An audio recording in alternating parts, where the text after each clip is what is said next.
ताया जी हैं, ताया हनीफ साहब, इन्होंने 1000 रुपये से मदरसे का ताउन किया है। अल्लाह ताला कबूल फरमाए, बरकत अता फरमाए और इनको सेहतमंद ज़िंदगी इनायत फरमाए। इसी तरीके से हमारे हाजी मुशर्रफ साहब, इन्होंने भी कुछ रकम मदरसे को इनायत फरमाई है।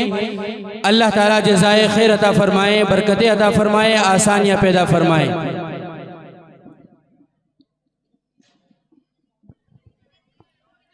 जो हमारी माएँ बहनें प्रोग्राम में आ रही हैं, उनसे हमारी दरख्वास्त है कि वो कुर्सियों पर विराजमान हो जाए, कुर्सियों पर बैठ जाएं।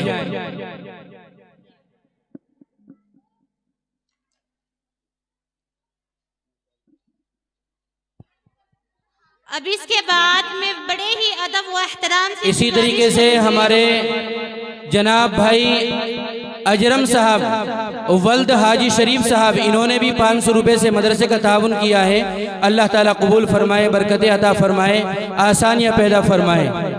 इसी तरीके से हमारे चचा असलम साहब, इन्होंने भी 500 रुपये से इदारे का ताउन किया है। अल्लाह ताला कबूल फरमाए, बरकत अता फरमाए और सेहतमंद इनको ज़िंदगी इनायत फरमाए।